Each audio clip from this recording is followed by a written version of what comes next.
സുധാകരൻ മല്ലികാർജ്ജുൻ ഖർഗെയെ പോയി കണ്ട് രാഹുൽ ഗാന്ധിയെ പോയി കണ്ട് തൻ്റെ ക്ലെയിമൊക്കെ അവിടെ അവതരിപ്പിച്ചു എന്ന് തന്നെയാണ് ഞാൻ മനസ്സിലാക്കുന്നത്. ആ വേദിയിൽ കെ.സി. വേണുഗോപാൽ ഉണ്ടായിരുന്നില്ല, പ്രിയങ്ക ഗാന്ധിയും ഉണ്ടായിരുന്നില്ല. അവിടെ ഉണ്ടായിരുന്നത് മല്ലികാർജ്ജുൻ ഖർഗെയും രാഹുൽ ഗാന്ധിയുമാണ്. 40 മിനിറ്റ് നേരം സംസാരിച്ചു കഴിഞ്ഞ് തൻ്റേതായിട്ടുള്ള എല്ലാ അവകാശവാദങ്ങളും അവതരിപ്പിച്ചു കഴിഞ്ഞതിനു ശേഷം തിരികെ വേണ്ടി വന്നാൽ ഒരു മാറ്റമുണ്ടാകുമെന്ന സൂചന മല്ലികാർജ്ജുൻ ഖർഗെ നൽകുന്നുണ്ട്. അതിനെ തുടർന്നാണ് അദ്ദേഹം മടങ്ങുന്നതും. പക്ഷേ മടങ്ങി തിരുവനന്തപുരത്ത് എത്തുമ്പോഴേക്കും തിരിച്ച് കെ സുധാകരന് അതിൻ്റെ അപകടം മണക്കുന്നു. കെ സുധാകരനെ KPCCയുടെ അധ്യക്ഷ സ്ഥാനത്ത് നിന്ന് മാറ്റിയാൽ കെ സുധാകരൻ്റെ റോൾ എന്താ?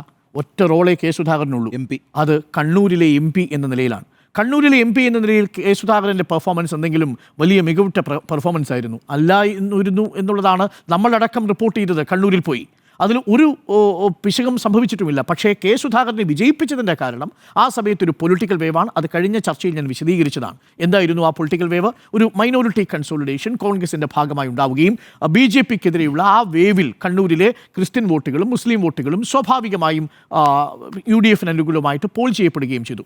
അതിൻ്റെ ഒരു ബലം സുധാകരന് കിട്ടി എന്നുള്ളത് വാസ്തവമാണ്. അതല്ലെങ്കിൽ അതിന് മുൻപ് തന്നെ അതിനുശേഷം കെ സുധാകരനെ മാറ്റേണ്ടിയിരുന്നതാണ്.